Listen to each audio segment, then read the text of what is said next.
Boa noite, boa tarde e bom dia. Bom dia, nós estamos no AsaCast, mais um AsaCast, esse do Aeroclube de Blumenau. Está aqui com nós, me ladeando aqui o Sérgio Roberto Probst, é o homem do Caixa Forte que patrocina aí, né, João? É isso aí.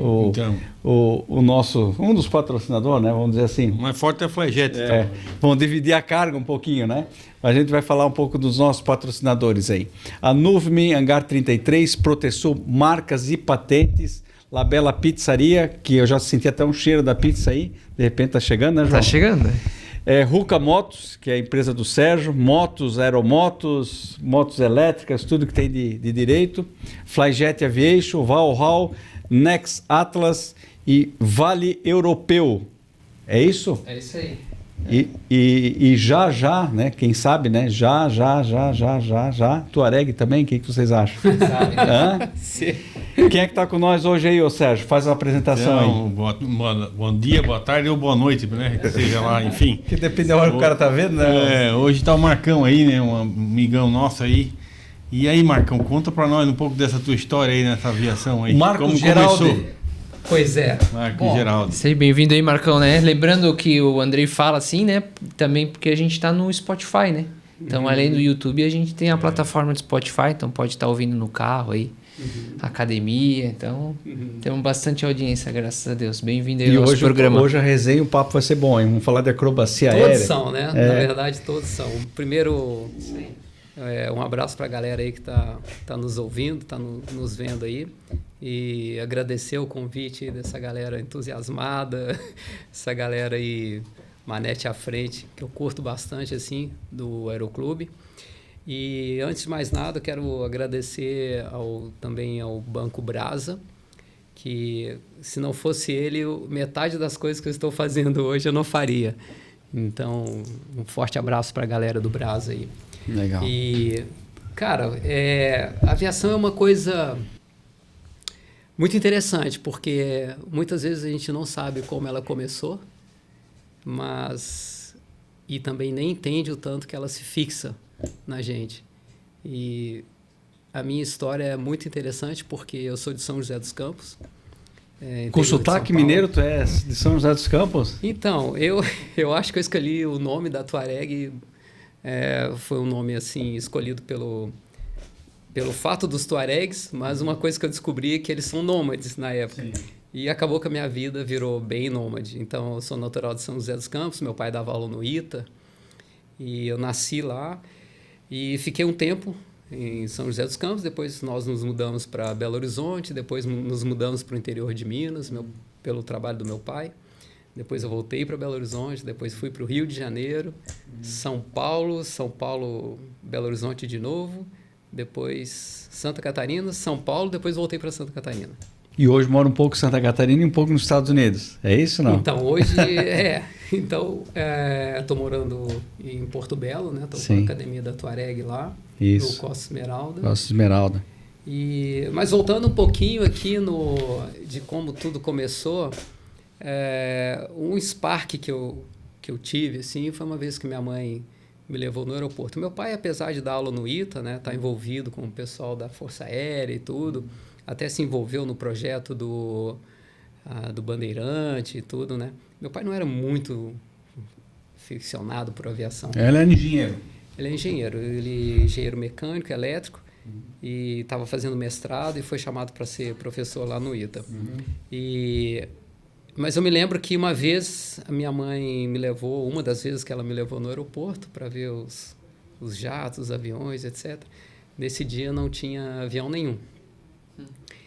Mas tinha um avião que estava em NOP, em demonstração. Aí eu sentei na roda do avião e falei assim, um dia eu vou voar esse avião aqui, já que ninguém voa. O que era? Cara, eu tenho até que pegar a foto, porque eu não me lembro que avião que era, e muito menos minha mãe. Então, vamos procurar uma foto e vou descobrir que avião é esse. Sim. Porque o fato interessante era que, assim, ele não voava mais e eu disse que eu ia voar aquele avião, que eu ia voar, fazer voar e voar. E, curiosamente, a vida me colocou numa posição, bem futuramente, de me envolver com o primeiro com o desenvolvimento do primeiro avião acrobático ilimitado brasileiro, que é o Merrari, né? Mas para não pular direto aí para a história do Merrari, eu fiquei muitos anos me preparando financeiramente para fazer os cursos. Hoje eu acho muito interessante, né, que essa galera tem o acesso muito rápido às informações e tudo, e obviamente na época a gente não tinha tanta informação assim, e o meu desejo era ser piloto. Isso estava na minha cabeça, aos 14 anos eu ficava desenhando avião. Tem um fato interessante, que também é muito marcante, assim, emblemático, que eu estava tendo aula de matemática, e daí a professora estava falando, e daí eu comecei a desenhar um avião. E era um Kafir, um Mirage Kafir, que é transformado lá para Israel e tal. Sim. E eu fiquei desenhando e tal e tal. Aí quando ela chegou, ela olhou o avião, quero ver você fazer isso na prova. Tipo, me repreendendo, né? E daí, obviamente, quando chegou a prova, eu desenhei o avião. Um outro avião que eu não me lembro qual que é mais. E eu me lembro que a minha nota foi assim, 0 para matemática e 10 pelo avião. Pelo menos o avião teve um 10, né? Então, já estava decidido que era isso, que eu queria ser piloto e tal. Isso foi com quantos anos? 14 anos. Então, o primeiro Spark ali com 6, o segundo que eu me lembro. Tu não chegou a ser modelista, nada? Nada. Pulaste direto? Não, direto. Sim. Mas sempre lia uma literatura ou outra, né? Gostava principalmente dos aviões da Primeira Guerra Mundial, me chamava muita atenção, muito assim. Eu ficava maravilhado com os aviões da Primeira Guerra. E um pouco pelos da Segunda Guerra Mundial. Mas os que mais me chamaram, sabe, muito forte, assim, era a Primeira Guerra Mundial. E daí não tinha dinheiro para pagar o curso, piloto privado e tal. E também eu falei, não vou pagar um curso, eu não sei nem que piloto que eu quero ser ainda. Mas daí eu estudei, vi as histórias dos pilotos alemães, treinando em planadores e tudo, né? Eu falei, cara, tá aí, vou começar com o planador, para dar um pé em mão, etc, né? Porque eu achava maravilhoso os caras... Tu começou no planador, então, com a vela. Eu achava maravilhoso os caras treinarem dogfight, combate aéreo com o planador. E eu falei, cara, vou começar por aí, vai ficar mais barato. E eu imagino, na época, tô pensando com a cabeça da época, tá? Na época eu imaginava, se o cara voa bem um avião sem motor, ele vai voar muito bem um avião com motor. E daí eu falei, pronto, eu vou fazer isso. Não tenho dinheiro para o PP, mas vou começar o planador. Daí, anos depois, eu comecei o planador, solei, etc. E na época, a gente sempre fazia meio reboque para economizar. 300 metros. Meio reboque. Então, 300 metros. 300 metros. Porque lá, eu não sei aqui, lá era permitido você fazer meio reboque. Também na época, né, Sérgio? Onde é que era a tua escola? Belo Horizonte. Ah, tá. Perto de Belo Horizonte, no caso aqui, já era o Aeroclube, era Aeroclube Mineiro de Planadores. No Carlos Prates, né? Não? Não, é assim, é que o Aeroclube de Belo Horizonte fica em Minas Gerais, na capital. Tá. E o Aeroclube Mineiro de Planadores, que era representando o estado de Minas, ele tinha que operar em Pará de Minas. Mas ele era o Aeroclube Mineiro. Então, os aeronaves ficavam lá. Que virou depois o Pará de Minas ou não? Não, já existia o Aeroclube Pará de Minas. Tá. E, paralelamente, funcionava o Aeroclube Mineiro de Planadores. Olha só. Eram duas entidades... No mesmo aeroporto? No mesmo aeroporto, duas entidades diferentes. Legal. E daí a gente saía de BH, ia lá para Pará de Minas para poder voar, a galera muito bacana. Se tiver. Muita experiência com planador, assim? Pouso então, fora muito. também? Não, pouso fora não. Pouso só eu, pouso... E daí foi interessante porque com essa história do meio reboque, a coisa que eu achava mais interessante era pousar. Pousar, assim, eu achava, cara, muito legal. Então a gente ficava brincando de fazer pouso curto. Quem é que fazia o pouso mais curto? Sim. Só que não podia juntar nos freios. Eu lembro que tinha um amigo nosso que saía correndo lá para saber se o freio estava quente, né? Então, e teve uma época que foi muito interessante, voltando alguns meses, quando eu comecei a voar, meu primeiro voo de planador foi no Inhapecan. Foi engraçado porque o instrutor não deixava fazer uma curva de mais de 30 graus. E aí, cara, eu me senti enjoado nesse primeiro voo. Aí eu pousei, né? Quando a gente pousou, eu falei, putz, quero ser piloto, mas estou aqui enjoado. O que eu vou fazer da minha vida, né? Fiquei... Mas isso acontece muito. Acontece, mas eu não sabia. Uma observação, ninguém do meu âmbito familiar era piloto. Uhum. Não tinha ninguém, assim. Então, foi coisa que veio da minha cabeça mesmo. E daí, um dia, eu ia ter aula, eu falei, não, vou continuar, isso não vai me parar, nem que eu tenha que tomar alguma coisa e tal. Aí, um dia, esse instrutor não pôde ir, foi um outro. Um cara muito bacana, Alexandre Navarro. E daí ele, não, vamos voar aqui, não sei o que e tal. E ele já era instrutor também. Cara, e o voo dele era completamente diferente. Faz o que tu quiser aí, voa, faz e tal. E eu só metendo curvão, imaginando aqueles livros do Dogfight lá. Cara, não senti mal, não senti nada. Eu falei, cara, é isso. Eu tenho que voar para não me sentir mal. Eu tenho que voar, tenho que fazer essas coisas daí. E acabei me apaixonando por planador. Aí, anos depois, eu tive que parar. Aí, eu tive que parar por conta de grana para fazer o PP. E daí eu fiz o PP. E quando eu terminei o PP, eu comecei a fazer reboques planadores. Porque na época, para você fazer acrobacia, você precisava ter 100 horas de avião, né? Em comando, né? Hã? Em comando. 100 horas totais. Não, mas para Totais. ser rebocador, né? Não, mas rebocador era uma coisa, mas aí ele queria para acrobacia, né? Para acrobacia eram 100 horas precisava totais. isso aí, é mesmo? Precisava 100 horas. Eu até Tinha uma carteira, né? Tinha uma carteira, acro, inacro e DEMAI. Olha só, demonstração. Acrobacia, instrutor de acrobacia, demonstração aérea e checador de acrobacia. Isso foi isento. Isso eu fiz todas. Mas hoje não precisa mais. Hoje não precisa mais. Mas voltando aí nas partes curiosas da vida, né? Quando eu estava recém começando o PP, eu falava assim, cara, mas eu quero fazer para quê? Eu nem imaginava em acrobacia aérea, assim. Na verdade, eu nem sentia a existência da acrobacia. Não tinha nenhuma referência visual, nada. E daí eu falei assim, cara, eu vou juntar uma grana que eu tenho e vou de mochilão para os Estados Unidos para ver qual que é da aviação e ver se eu me identifico lá. Porque existia aquela pressão familiar também. Pô, vai ser o quê? Piloto de linha aérea, vai ser executivo.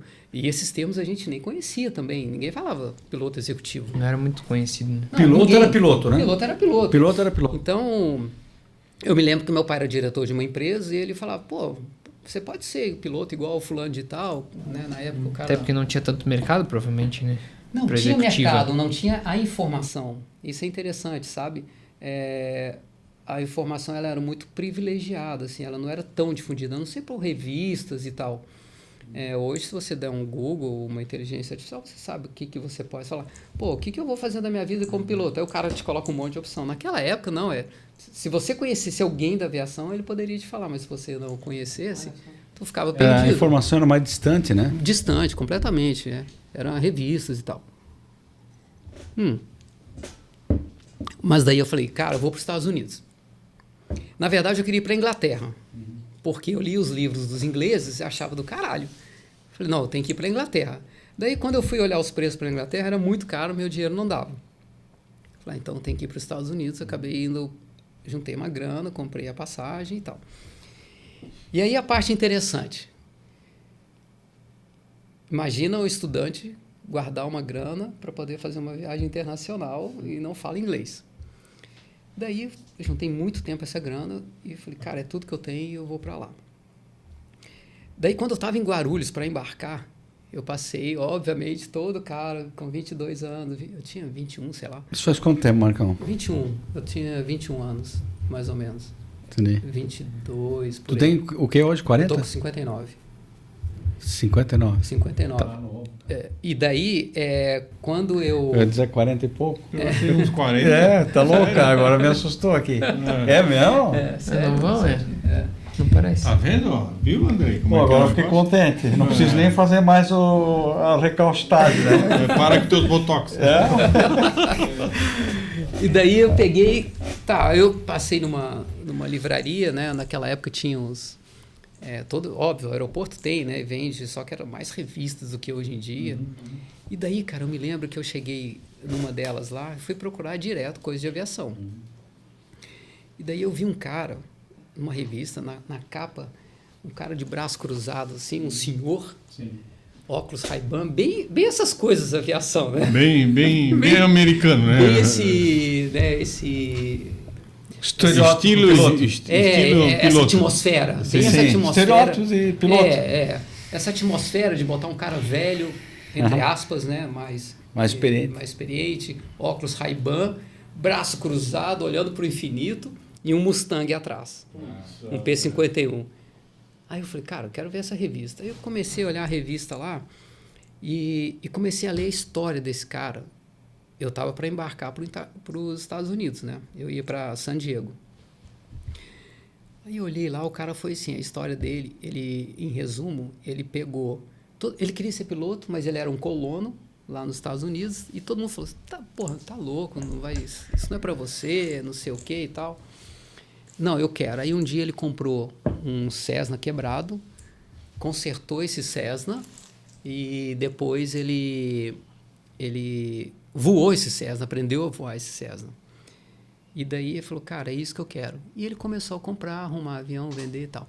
Esse cara virou um grande piloto da corrida Reno Air Race. Olha só. E assim, muito famoso.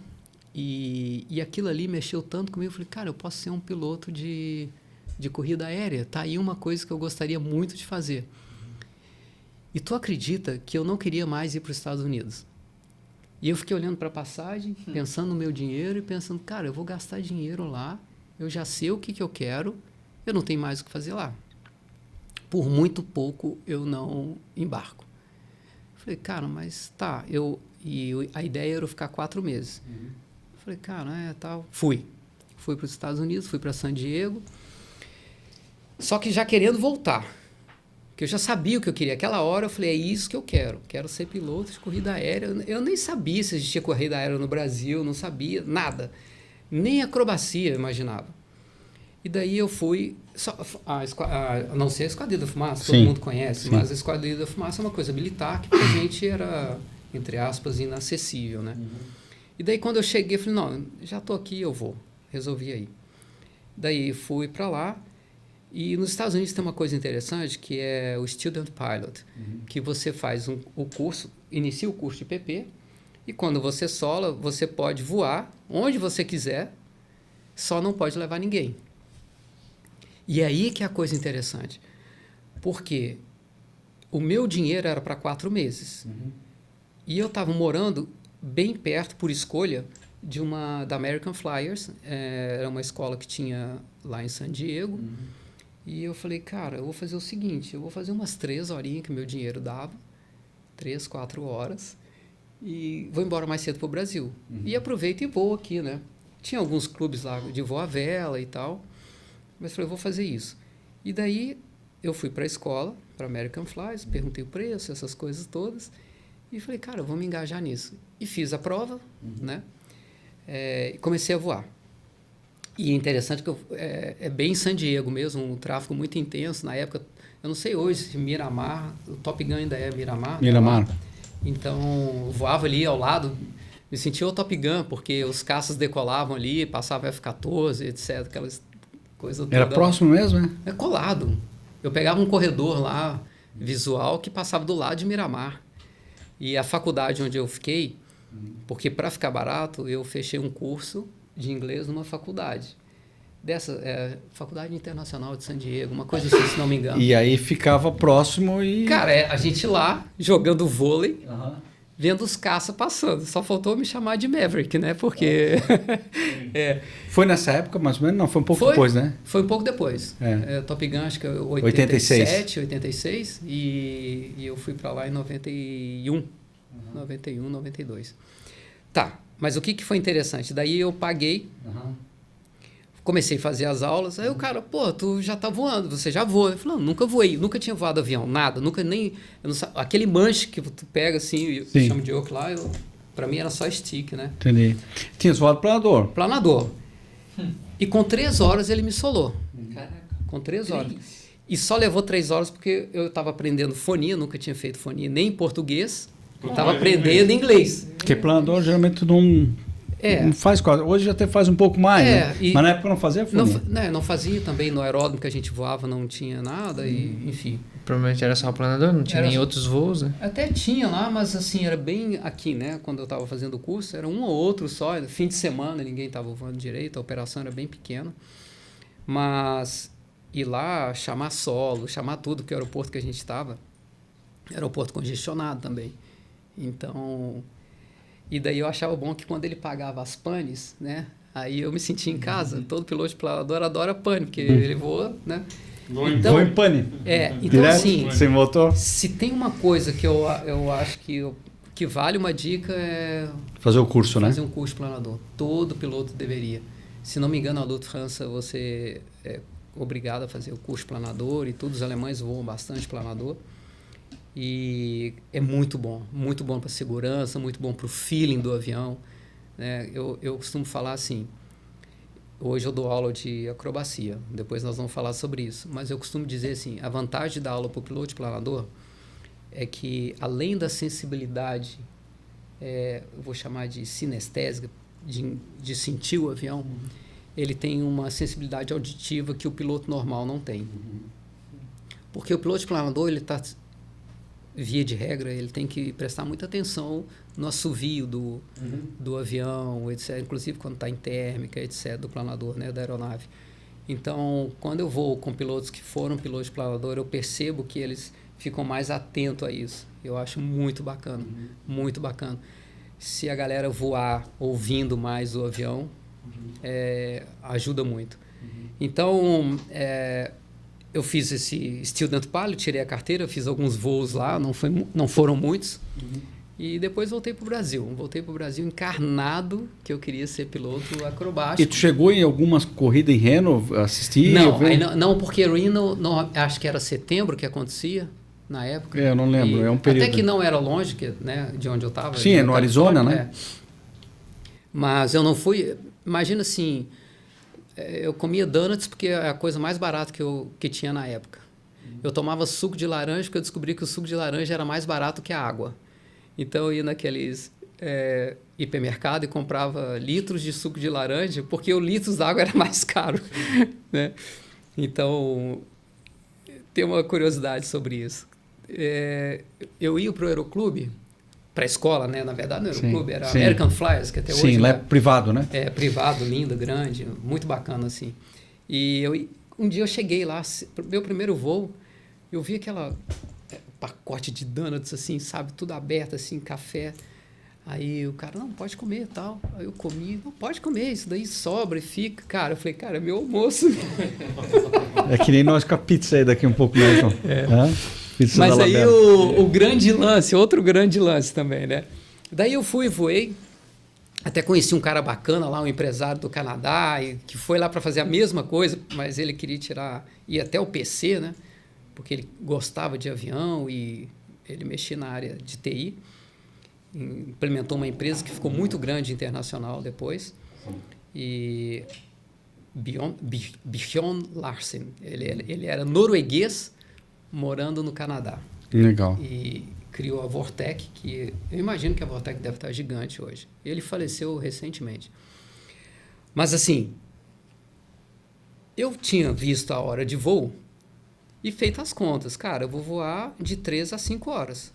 Como eu gostei muito e o cara me solou, eu falei que vou voar mais um pouco. Eu voei até 5 horas no esbarro, assim, lá do que eu tinha de dinheiro. Dinheiro, espécie mesmo, não tinha lance de cartão, tal. Aí tá, na hora de acertar, o valor não era aquele, era a mais. Aí eu olhei assim e falei, cara, me explica isso daqui. Era só o combustível. Não, o briefing e debriefing era cobrado.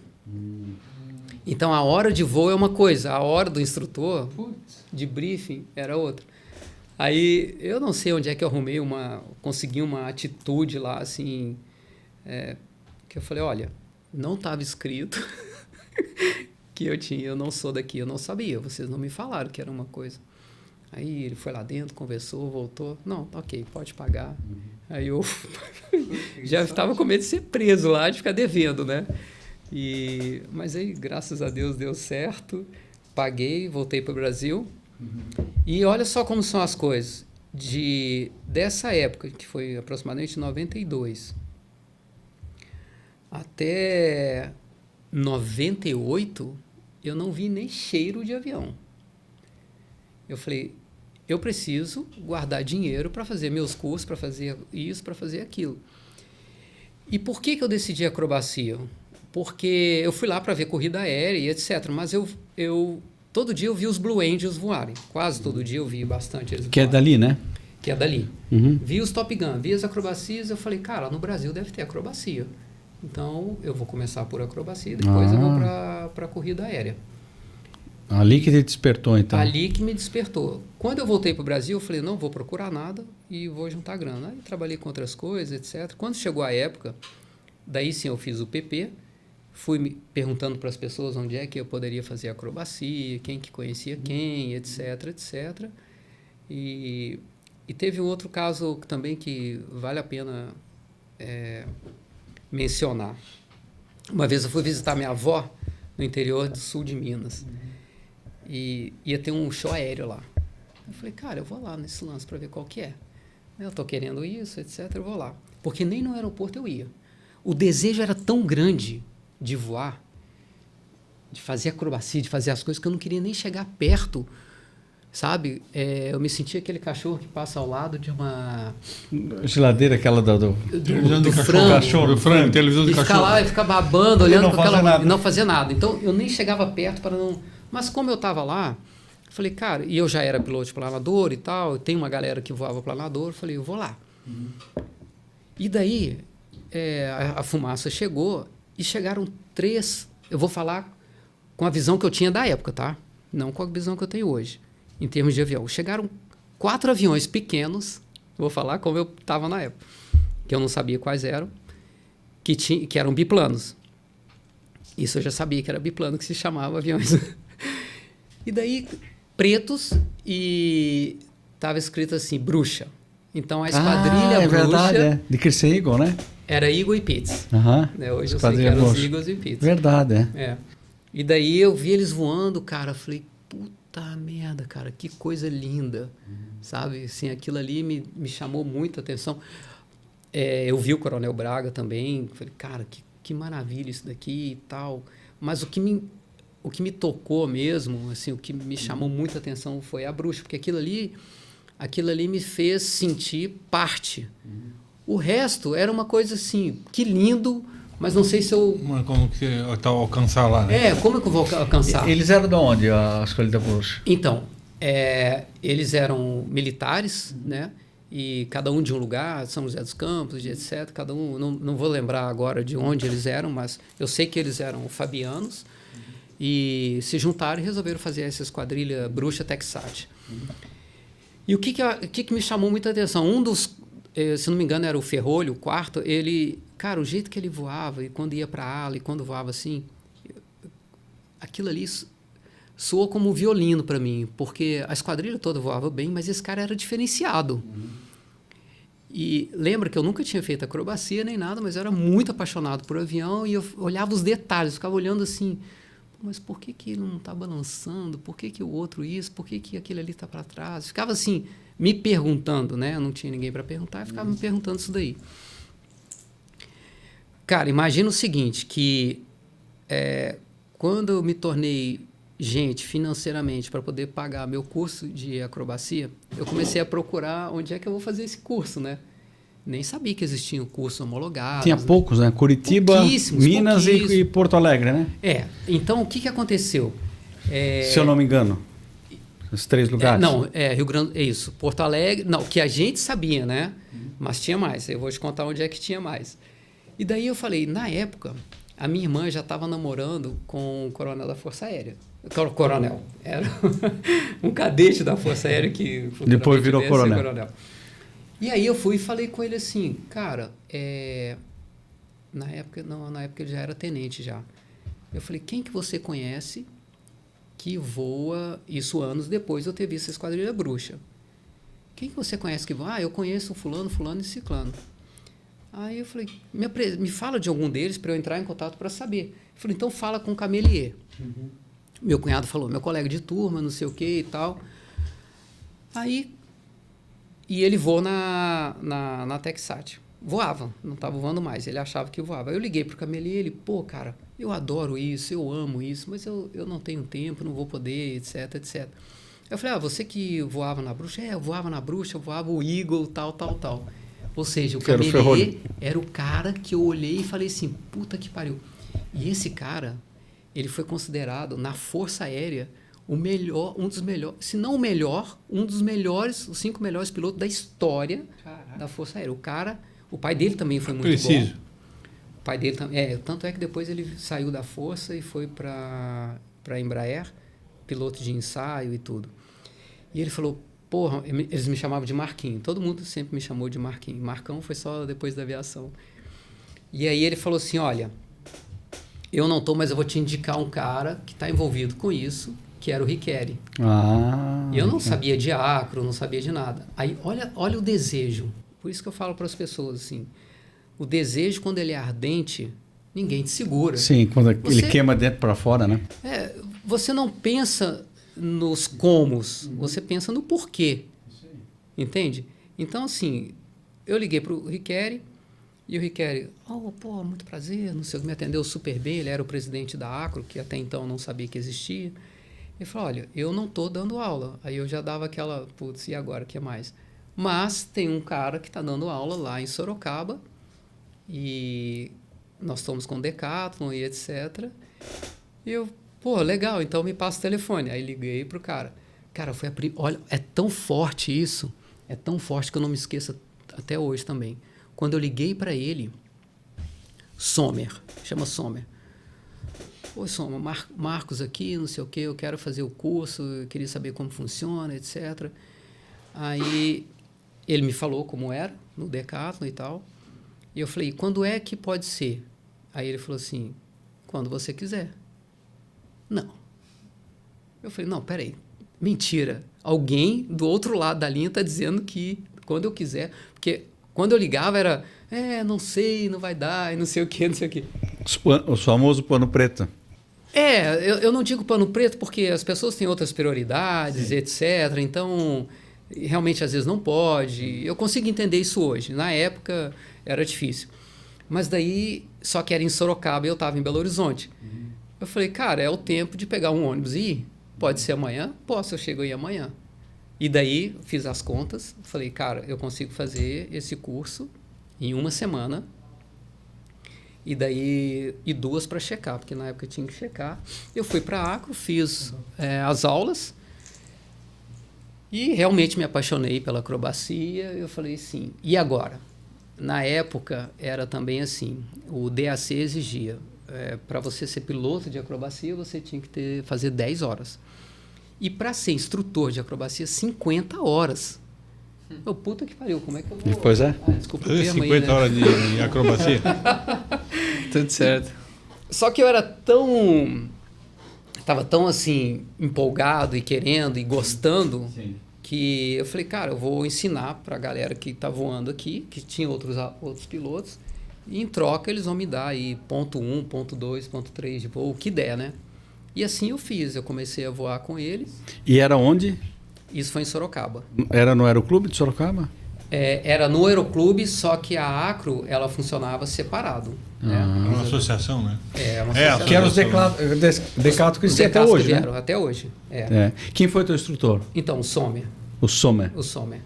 E daí eu voei uma vez, eu voei com um cara que chamava César, mas a maioria do voo foi com o Sommer.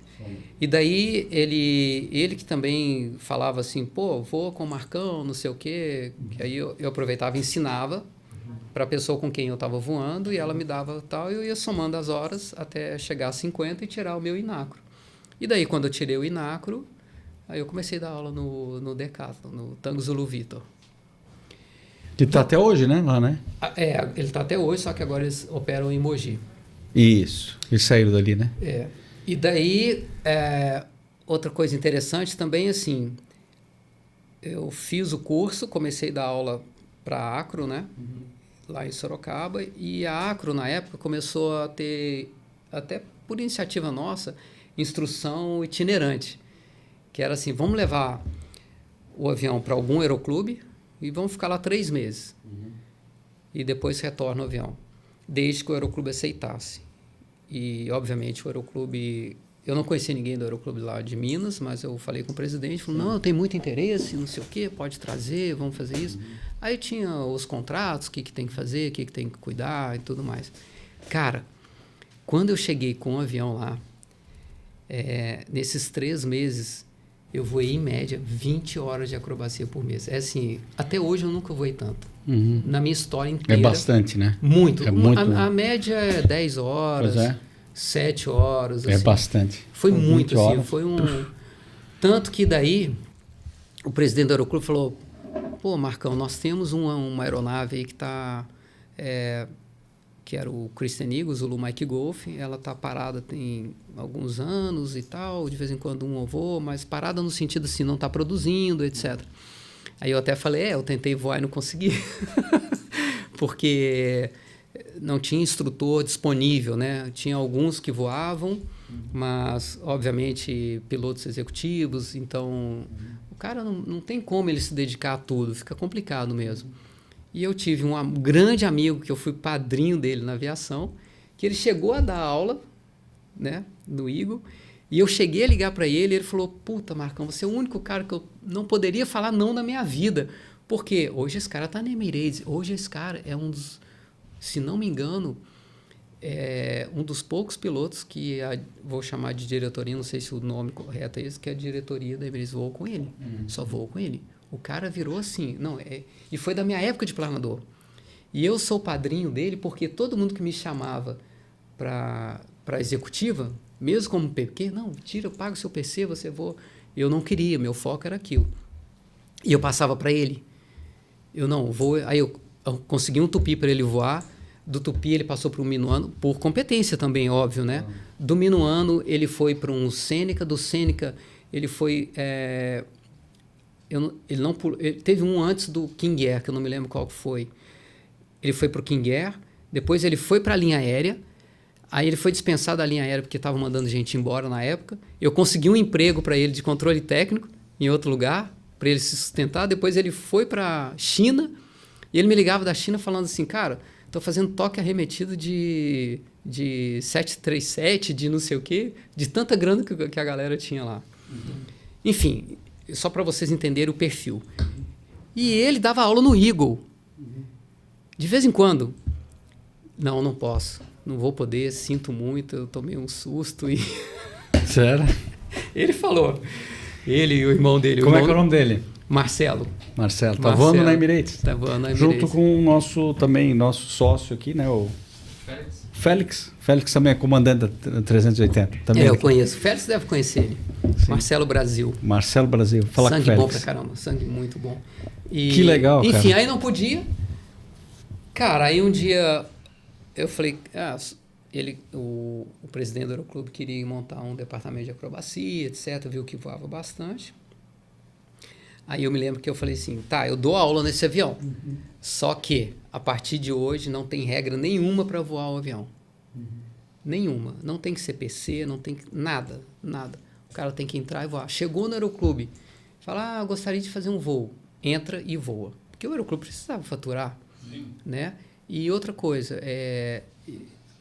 além de tudo isso, o avião é da União. Então, todo mundo tem que voar.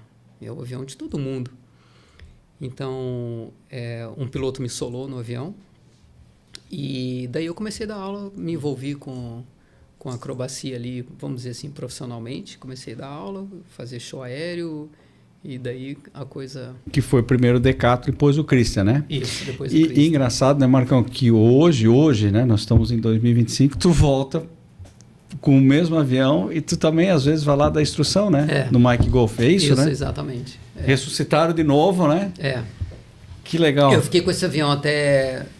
cuidando desse avião até 2011, e depois nós tivemos uma pane de motor, na vertical mesmo, a gente estava treinando, e na época nós achamos melhor, o Aeroclube achou melhor não investir para poder o avião... Ele ficou parado esse tempo Aí ele todo? ficou parado um bom tempo. E ressuscitaram ele ano passado, acho que foi, né? Ano passado. Ano passado. Ano passado. E eles acharam melhor porque o avião era da União, transição de ANAC. Então, assim, eles acharam... E só você dá o curso hoje nele? Só você que dá aula, não? Só eu que dou aula. Aí a reunião a turma... A minha ideia é formar outros instrutores e tudo. Mas Qual é a matrícula dele? Zulu Mike Golf. Zulu Mike Golf. Eles Zulu, falam Minas até Gerais. que é Zulu Marcos Geraldi, mas Ah, verdade, é. Marcos Geraldo, E aí, nesse espaço de tempo que eu estava dando aula no Christian Eagle, aconteceu uma outra coisa bastante interessante, que uma vez um aluno me procurou, lá pelos idos de 2004, 2003, mais ou menos, eu já dava aula no Christian Eagle, e ele me ligou, sabia que eu dava aula, falou, pô, Marcão, eu preciso fazer um treinamento como se eu fosse um piloto de teste de um avião que nunca voou ainda. Ou seja, a ideia desse treinamento era ele entrar no Eagle somente com as informações de manual e tentar voar o avião. Por quê? Porque esse cara estava envolvido com um projeto na Universidade Federal de Minas do desenvolvimento de um avião para bater um recorde de velocidade. Então, ele ia ser o piloto de teste. Sim. Aí eu, pô, Daniel, perfeito, vamos fazer. Eu vou de safety. Que é o Aniquim ali, né? Antes do Aniquim, o 308. Puxa. E aí o Daniel, nós fizemos esse treinamento, foi muito bacana. O Daniel é um cara nota 1000 e a gente colocava as provas assim para ele fazer. Eu ia de safety e eu não podia dar dica do avião, porque senão deixava de ser um primeiro voo de um avião de teste. Agora, obviamente, manual ele podia ler, porque o avião que ele ia voar ia ter os dados, né, ele ia ter que seguir, performance. né? Então, foi muito bom e depois a gente Esse fez... é o Christian Eagle. Esse é o Christian Eagle. E daí depois a gente aproveitou e ele fez um curso de acrobacia e tudo. E daí, nessa época, ele me apresentou o Paulo Scold. Esse é o MG, né? Esse é o Zulu Mike Golf. E daí ele me apresentou o Paulo Scold, e o Paulo Scold, na época, ele estava mostrando o desenho de um avião 4 cilindros para ser um avião da classe ilimitada de acrobacia, porque a acrobacia tem 5 níveis, né? Básico, esporte, intermediário, avançado e ilimitado. E aí ele tinha mostrado para uma galera, a galera da época não acreditava que um avião 4 cilindros poderia voar a ilimitada e etc, que eles queriam um avião 6 cilindros. E quando ele me mostrou, são coisas da vida também, quando ele me mostrou, o Paulo Scold, ele era recém-formado praticamente, né? Então, um cara novo, querendo projetar um avião para voar categoria ilimitada. Sim. Projetar um avião e voar já é um baita de um desafio, né? Sair do papel. Só que aí tem um detalhe. Ele não tinha resultados para eu poder acreditar na capacidade dele. Mas o professor dele, que era o professor Cláudio, ele foi contemporâneo do meu pai na engenharia. E aí eu liguei para o meu pai e falei, o Cláudio, sumidade, o Cláudio é isso. O Cláudio falou super bem do Cláudio Barros. E daí eu falo super bem dele e tal. Aí eu fui para o Cláudio e falei assim, eu sou filho do fulano e tal. Que bacana, um cara muito bacana, por sinal. Eu falei assim, olha só, o Scold está me chamando para esse projeto. E o que você me diz do Scold? Ele falou assim, o que o Scold fizer eu assino embaixo. Aí ele virou o aval da minha decisão, né? E aí eu resolvi investir no projeto do Merrari, ser o piloto de teste, desenvolver, etc., essa coisa louca. Daí o avião fez o primeiro voo em 2009, aí ajustes, e graças a Deus o avião, desde nascença, ele já veio com uma performance bastante interessante, né? Com alguma característica de voo bem interessante. Você foi junto com a universidade na época, né? Universidade de Minas? Com a UFMG, Universidade Federal de Minas. Legal. Eu fui o investidor e o piloto de teste do avião. Sim. O piloto pitaco, né? Que é esse que tu voou, Que é o que eu vou hoje. Né? Que é o que tu voa hoje, né? Que é um avião de competição, um avião que tu desenvolvido totalmente por você, né? Quer dizer, por Minas ali, mas você aperfeiçoou. Na verdade, assim, eu participei do projeto.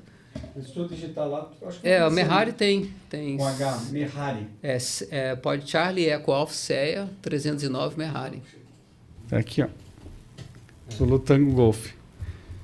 Esse é o Merhari. Gostei disso aqui, é bem firme esse aqui. Já andaram quebrando umas coisas aí. Essa aí é as aulas. Na Depois hora que a gente for mostrar. falar de acrobacia, um pouco eu falo para vocês. Nós temos aí uns minutinhos, mas dá para nós falar ainda. De acrobacia, importante. Mas é importante concluir essa questão do Merhari, porque daí o foi Merhari- um avanço, né? o Comparado com os aviões que tem próprio para acrobacia hoje, né? Então, o Merhari foi tão interessante que, assim, primeiro que ele Merhari voa, né? Touareg, é isso aí. É isso aí. É isso aí. Abre ele bem aí, fica na tela. Na tela, que nem diz os da Atena. Na tela! É isso. Põe o Merhari na tela. É bonito o bichão. Tá nos Estados Unidos hoje, né? Está nos Estados Unidos.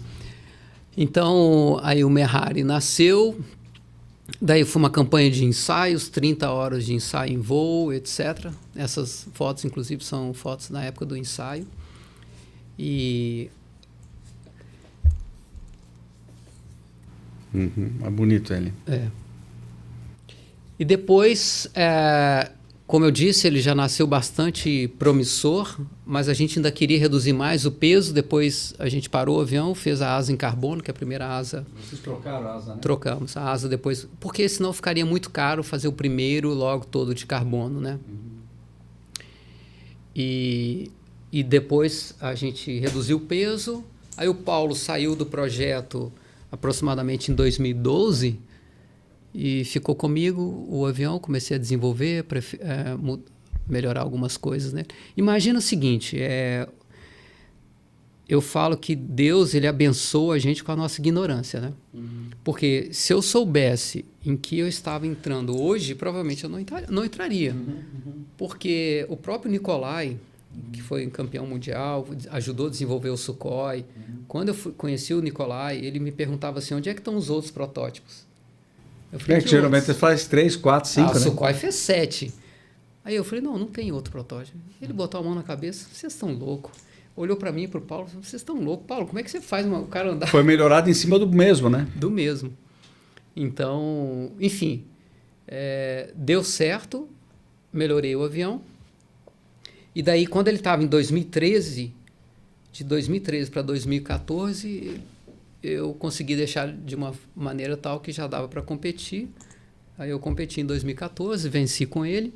E depois comecei a procurar melhoras. Daí a gente já conseguiu melhorar ainda mais. Hoje o avião voa, que é o fim, né, nosso, ele voa ilimitado com uma tranquilidade. E outra coisa interessante, quando o Merhari nasceu, dos 52 aviões que a gente catalogou assim, acrobáticos, ele estava em 17º ou 16º, por aí, em performance. Existe um critério para colocar. Hoje o Merhari está em 6º. Porque comparado com o quê?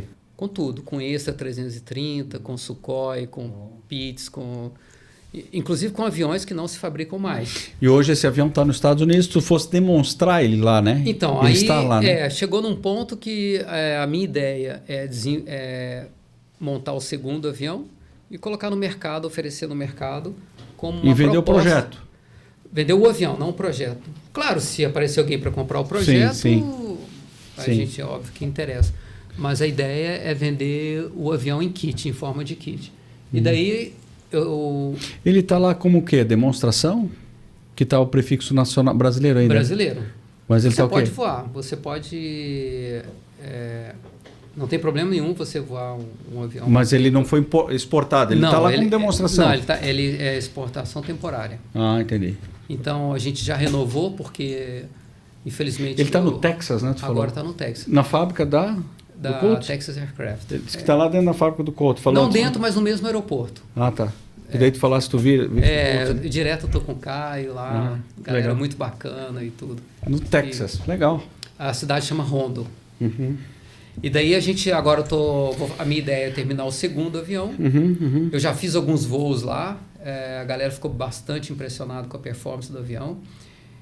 O meu treinador atualmente, que é o Luiz, campeão mundial de acrobacia, ele é apaixonado pelo avião. Então hoje a gente pode falar que o Brasil tem um avião 4 cilindros que pode ser vendido em kit para uma pessoa voar a categoria ilimitada. Então a ideia é essa, colocar esse avião aí para... Essa foto aí tô com apoio da Airbus, um apoio institucional muito importante para a gente. Cara, é impressionante. Essa aqui é a última configuração dele, que ele está lá na América ou não? De adesivo, sim, tudo? Ele está assim? Ele está praticamente assim. Agora a gente não está com a X Company e mantivemos ainda com a Araldite, mas está desse jeito, praticamente isso daí. Hangar 33, o Denis? Denis está sempre com a gente. Legal. Plano de voo, bacana. Marcão, voltando aqui para a questão de acrobacia, né? Tu treina bastante pilotos, né? Bastante gente que se formou e vieram para a acrobacia por causa de você, né? Você é um dos poucos ainda que tem na região sul que faz esse treinamento, né? Sim. E como é que está funcionando? Te chama? Como é que... Hoje ele treina no RV7, é isso, né? Isso. Ou no avião do proprietário, que queira aprender ou queira se aperfeiçoar um pouquinho mais, né? No avião. Fala um pouquinho mais sobre isso aí. Como eu tive...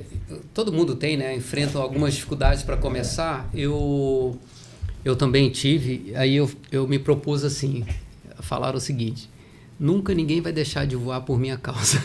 Então, eu foquei nisso. Então, nos últimos já quase 25 anos, eu dou aula de acrobacia, coaching para pilotos de competição, para quem está começando, para recuperação de atitude anormal.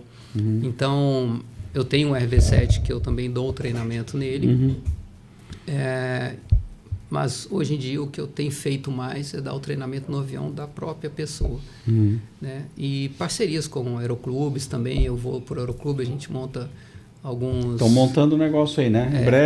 Em breve vocês vão saber aí, junto com o Marcão, um treinamento de acrobacia, né? Básico, mas é um treinamento já para despertar nessa pessoa. O meu foco hoje, vamos dizer assim, com exceção da parte de competição, o meu foco é o que a gente chama de airmanship.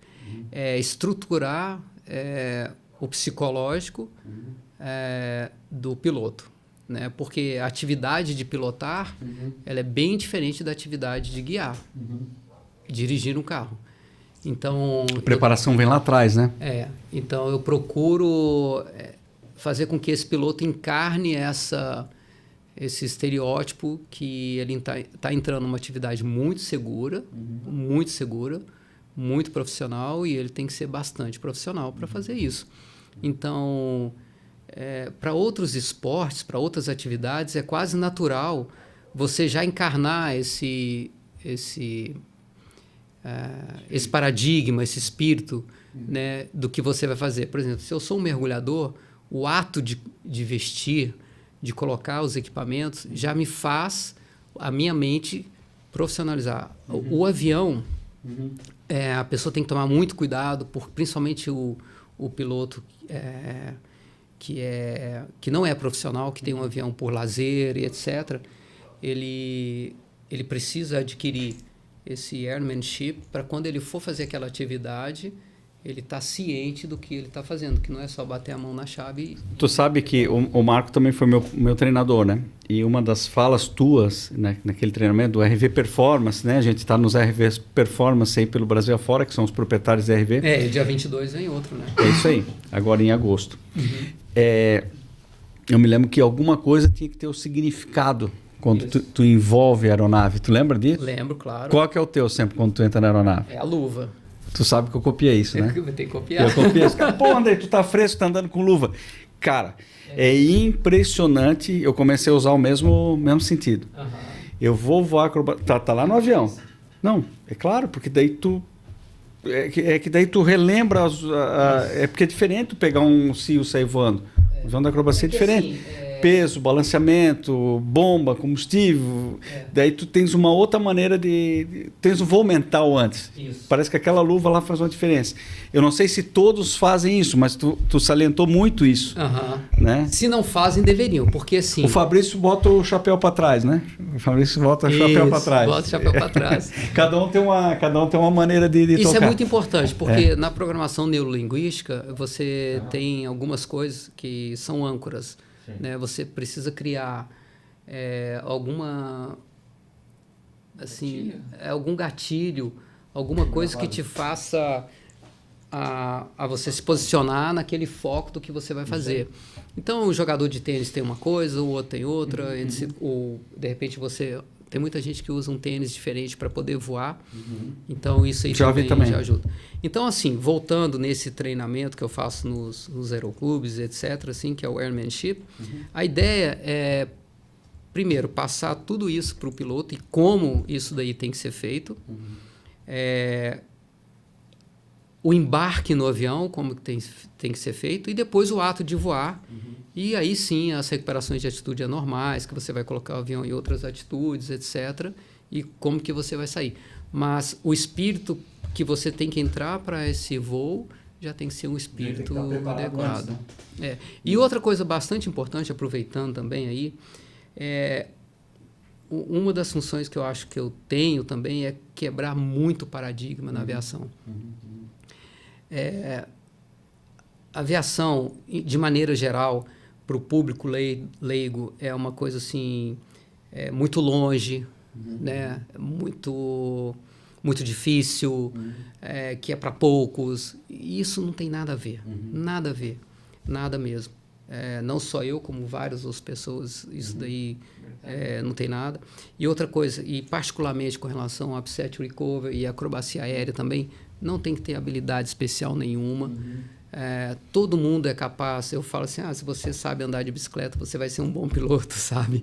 E então, essa é outra coisa que eu quero também quebrar. E no ato de voar, eu quero quebrar paradigmas que estão ligados a stall. Nossa, o avião vai estolar. Nossa, como é que eu vou fazer isso? Eu me lembro que um dos treinamentos nosso, a gente deixou o motor em idle, tu lembra? Deixamos o motor em idle e disse, agora vamos voar acrobacia com o motor em idle. Tal, fazer o turno, fazer o loop, tudo com o motor em idle. Como se tivesse um planeio mesmo. Sim. Para ver realmente o que o avião pode fazer, né? Fora o hands-off e o power-off, né? Sim, exatamente. Tá tudo errado, né? Fala aí, Marcão. Tudo dando errado, o cara se perdeu, deu uma desorientação, o que faz? É que, assim, não faz nada, pelo amor de Deus.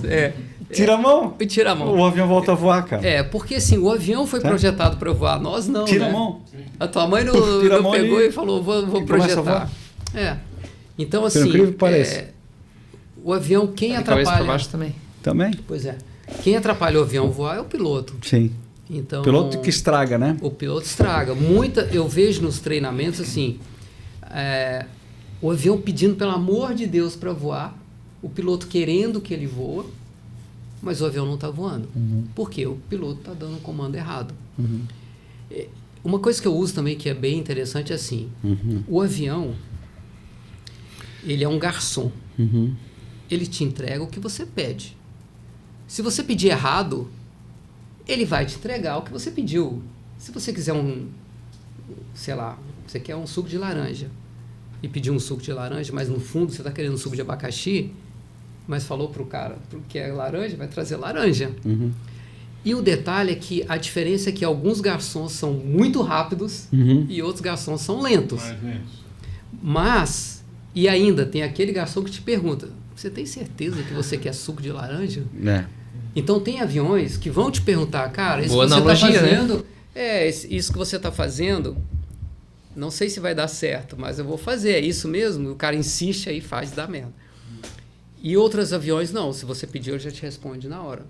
Os aviões mais abaixo, mais curto, né? Mais curto, etc., com momento de inércia pequeno, então assim, é bem por esse lado. Tem delay, né? E eu tenho certeza que esse papel, né, dessa cultura assim, tem que vir dos aeroclubes. Nós que tivemos o prazer de pegar aeroclubes numa transição do que era muito antes e do que está sendo. Nós conseguimos, a nossa geração, ficar naquele meio. Então, eu falei até isso outro dia com um amigo meu, né? Cara, nós tivemos a oportunidade de voar um Paulistinha Stick and Rudder ali, sem bússola, sem nada, sem não sei o quê. E, ao mesmo tempo, nós vamos ter capacidade de voar um avião daqui a pouco, que nós vamos entrar no avião... Não, é que nós vamos entrar no avião, muito em breve, eu não dou nem 3 anos, você vai entrar no avião e vai conversar com ele. Ah, eu quero ir para Joinville e não sei o quê. Já conversa, ele já faz acionar. o GPS. O GPS. Cara, direto. O GPS já tá, né? Já tá assim, tu pega, puxa, já. E daqui a pouco você nem vai estar tocando na tela mais. Você vai só conversar e pedir. Certeza absoluta que inteligência artificial. Você vai falar, eu quero ir para tal, não sei o quê, não sei o quê. Bom, hoje já tem os land, né? Hoje já tem os aviões com pousos que a Garmin já está vendendo, né? Claro. Começou com o Cirrus Vision. Isso. E já começou a Cessna, está vindo como opcional. O próprio Cirrus 22 está vindo. Aperta um botão, o piloto passou mal, morreu. Aperta um botão, ele já fala com o rádio, baixa o flap, baixa a velocidade, vem para pouso, posa, freia o avião e tu sai do avião. Exatamente. Não precisa nem acionar um paraquedas, vamos dizer, né? Se o piloto... Porque a gente fala o seguinte, mas deu um piripaque pro piloto, o que faz? Se o cara não souber voar, o cara vai morrer, né? Mas, vamos lá, hoje tem o Auto Landing, né? A Cessna, toda a linha ali, Citation, já começou a vir de fábrica com Auto Landing. Daqui um pouco vão vender para os aviões da escola. Né? Quem diria, né? O GPS que nós estamos tendo hoje, né, Sérgio? Ninguém diria. Se tu parar para pensar 5 anos atrás.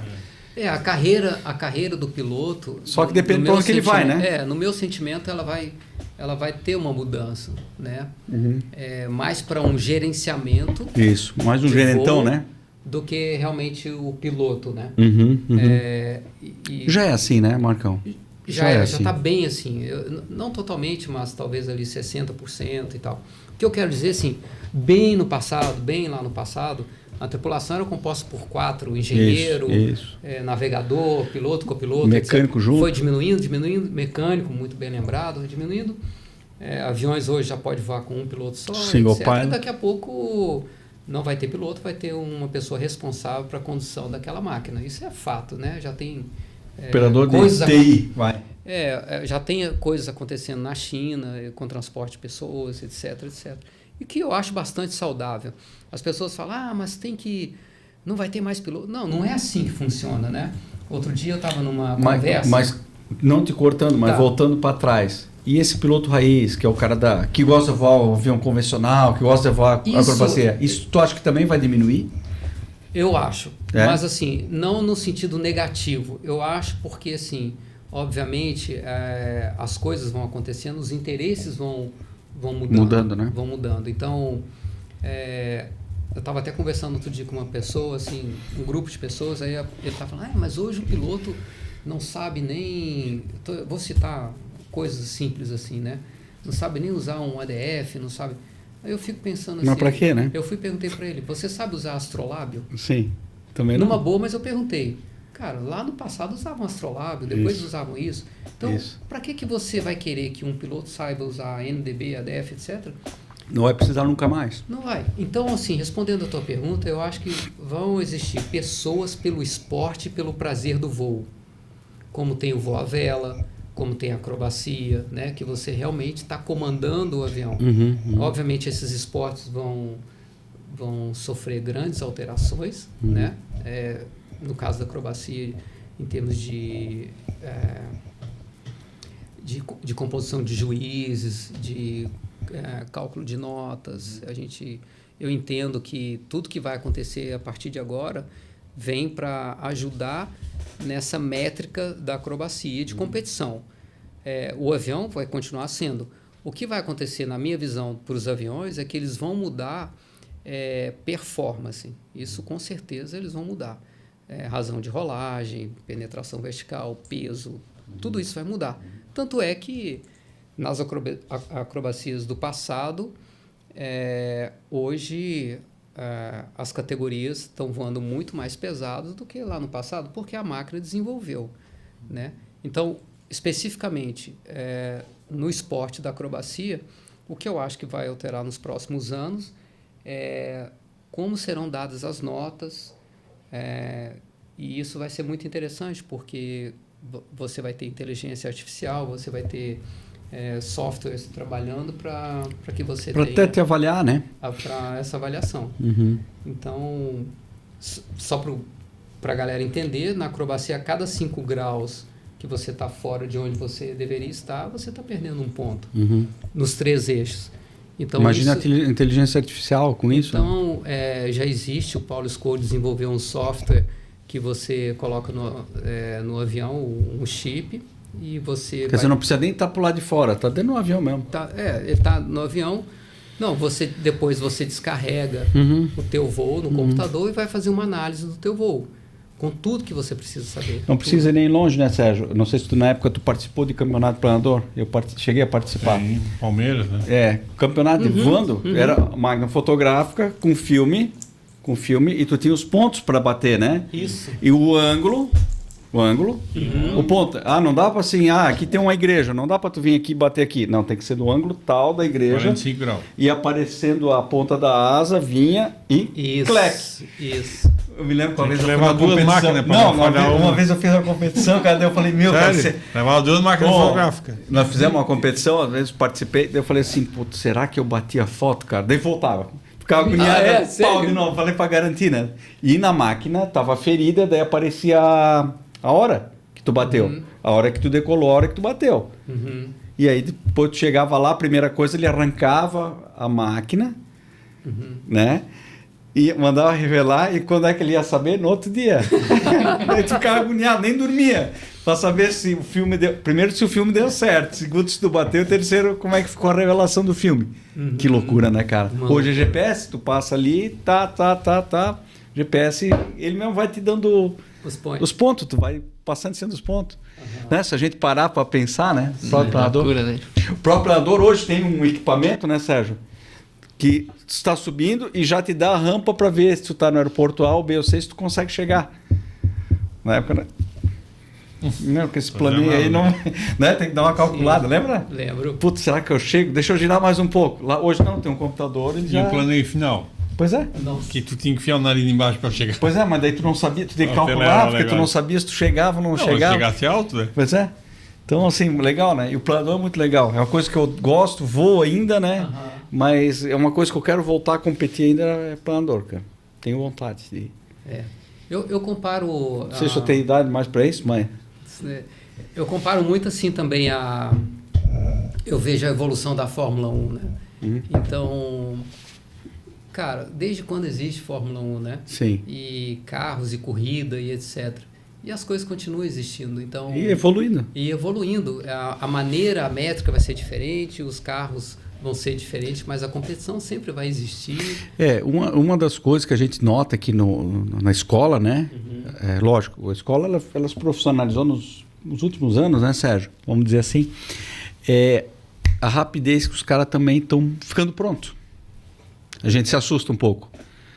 Piloto saindo aqui com 21 anos, já indo para a companhia aérea. Isso. Com 500, 400, 300. Não, eu já vi com 150. Entendeu? Para a gente não dar muita coisa, mas é isso aí que tu tá falando. Antigamente era 1.500 horas. E não é antigamente. Vocês não estão falando de 5, 6, 7 anos atrás. Hoje, com 300 horas, já tem gente sendo chamada. Quer dizer, ele tem uma profissão que vai pagar bem. Talvez ele escolher um país em outro lugar, na China, no Oriente Médio, que ele, falando bem inglês, né, Sérgio? Ele pode sair daqui e tá iniciando aí seus $15 mil. Num curto espaço de tempo. Quer dizer, uns 3 anos, ele está voando. Então, as coisas também estão muito mais rápidas. Estão muito mais agilizadas, assim, do que antigamente. Antigamente, né, 10 anos atrás. E o impressionante também, já que você está falando isso, tanto que esses simuladores de voo software que existem hoje, que você usa em casa, o tanto que isso te ajuda. Né? Ajuda. A gente vê aqui a gurizada aí que começou. O meu instrutor de acrobacia aérea, que é campeão mundial de acrobacia, antes de ele entrar para a aviação, ele adorava o lance. Hoje ele deve estar com uns 30 anos aproximadamente. Ele adorava simulador de voo. Mas assim, expert. Ele fazia tudo, viajava o mundo inteiro no simulador de voo. Olha só. Então, aí ele falou que quando ele entrou para fazer o curso de piloto, cara, para ele foi muito fácil. Tudo foi muito fácil, muito rápido. Nós temos uns aqui, né? Tem alguns alunos aqui, já chega voando. Mas a própria acrobacia também ela evoluiu, né? Porque antigamente, não não muito diz o tempo número de atrás... manobra? Número de manobra, né? Porque tinha tunô, tinha looping, tinha raso, tinha o que mais? Voo de dorso e deu, né? Verdade. Era pouco, é verdade. Hoje... Hammerhead, talvez. Olha, acho que difícil, não sei, mas Também? enfim. Mas é justamente pela 8 performance do cubano, avião, né? é o que só fazia. Não, claro, óbvio, né? Porque melhorou os aviões, né? Sim. Então, Então, antigamente, faz aí. a gente fala antigamente, não é tão antigamente. É que não é tão longe, é que evoluiu. Não é tão mesmo. longe, foi muito rápido, né? Você colocava o avião na vertical e conseguia fazer 1/4 de rolagem, por exemplo. Pela razão de rolagem, pela força.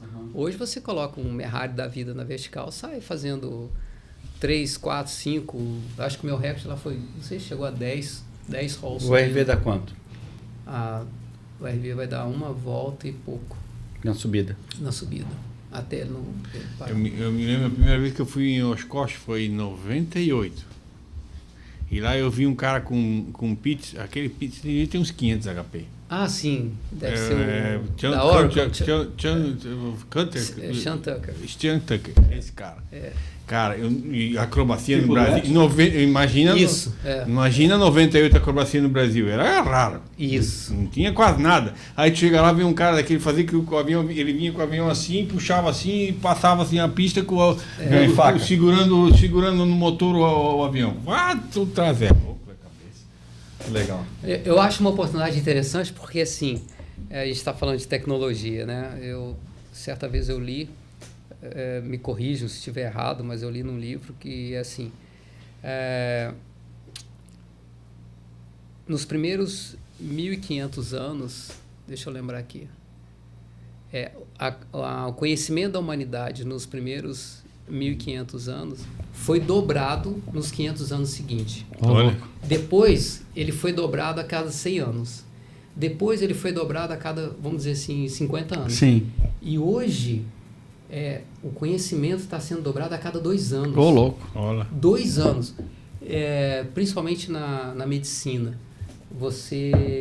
Então, vocês imaginam o que vai acontecer com a gente daqui 2, 3 anos. Pois é. Não, tá rápido. É incrível, tá rápido. Principalmente com inteligência artificial. E isso na aviação, na aviação, eu estou comentando isso porque você colocou a velocidade com que os pilotos estão sendo preparados, formando, etc. Eu acho que vai haver também uma mudança estrutural bem grande na parte de aprendizado e tudo. Aviões. Nós falamos sobre isso grande, também. E não tem escapatória, né? Só seguir. Estamos voando o Rotaxi e vamos voar o chinês agora, é isso? Eu acho que sim. Tem um motor chinês chegando aí a competir com o Rotaxi. Estava falando antes ali no off.